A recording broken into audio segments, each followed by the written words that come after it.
కేంద్ర ఎన్నికల కమిషన్ ను కలిసిన వైసీపీ ఎంపీలు టీడీపీ దొంగ ఓట్లు నమోదు చేయిస్తోందని ఈసీకి ఫిర్యాదు.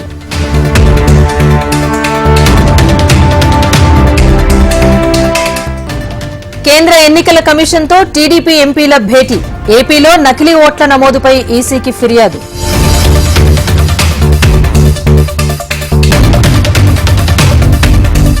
చంద్రబాబు పవన్ కళ్యాణ్లపై సీఎం జగన్ విమర్శలు. విపక్షాలు క్యాన్సర్ గడ్డలంటూ కామెంట్.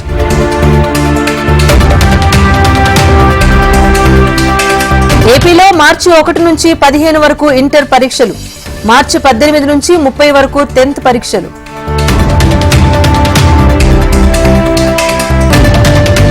ప్రభుత్వ వైఫల్యంతో 22 లక్షల ఎకరాల పంట నష్టం. తుపాను హెచ్చరికలపై శ్రద్ధ తీసుకోలేదన్న చంద్రబాబు.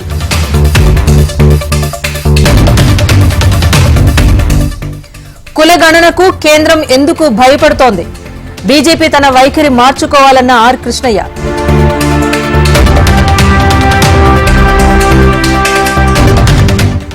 గ్రూప్ ఉద్యోగాల నోటిఫికేషన్ వయో పరిమితి పెంచాలి. సీఎం జగన్ కు నారా లోకేష్ లేఖ.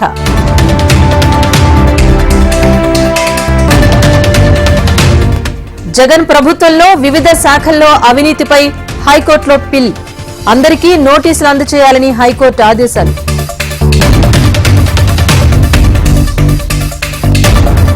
రేపు ఉభయ సభలను ఉద్దేశించి గవర్నర్ ప్రసంగం. తమిళిసై ప్రసంగానికి మంత్రివర్గం ఆమోదం.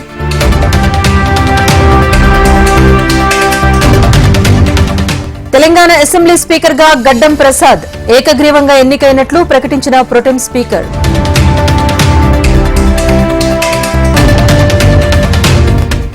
మంత్రిగా బాధ్యతలు స్వీకరించిన పొంగులేటి రాయగిరి స్పోర్ట్స్ కాంప్లెక్స్ కు స్థలం కేటాయిస్తూ తొలి సంతకం.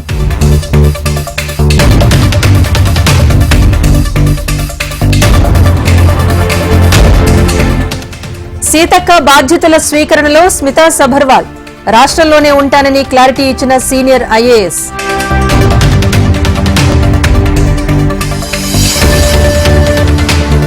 యశోద ఆసుపత్రి నుంచి రేపు కేసీఆర్ డిశ్చార్జ్. నందినగర్లోని ఇంటికి చేరుకోనున్న కేసీఆర్.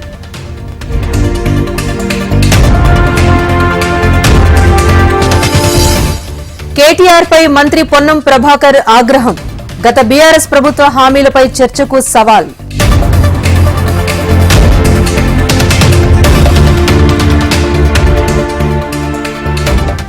ప్రభుత్వాన్ని ఎలా నడపాలో తెలుసు. కేటీఆర్ కు కౌంటర్ ఇచ్చిన MLC Jeevan Reddy.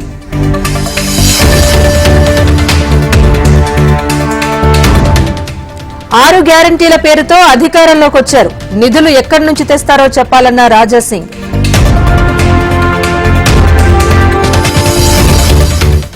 Congress party manifesto విస్మరిస్తోంది. హామీలు అమలు చేయాలన్న ఎమ్మెల్యే మహేశ్వర్ రెడ్డి.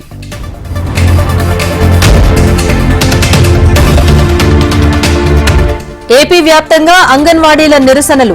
హామీలను నెరవేర్చాలంటూ డిమాండ్.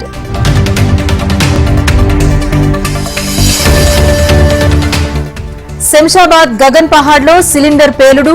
కరాచీ బేకరీలో సిలిండర్ పేలి 15 మందికి గాయాలు.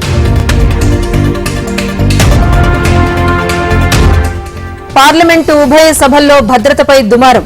14 మంది ఎంపీలను సస్పెండ్ చేసిన స్పీకర్ ఓం బిర్లా.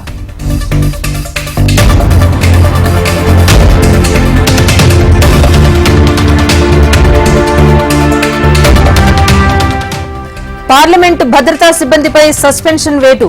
8 మంది సెక్యూరిటీ సిబ్బందిని సస్పెండ్ చేసిన స్పీకర్.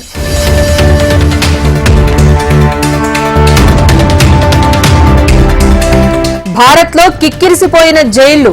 పరిధికి మించిన ఖైదీల సంఖ్య.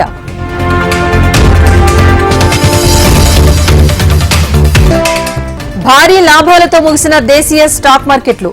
సెన్సెక్స్ 929, నిఫ్టీ 256 పాయింట్ల లాభం.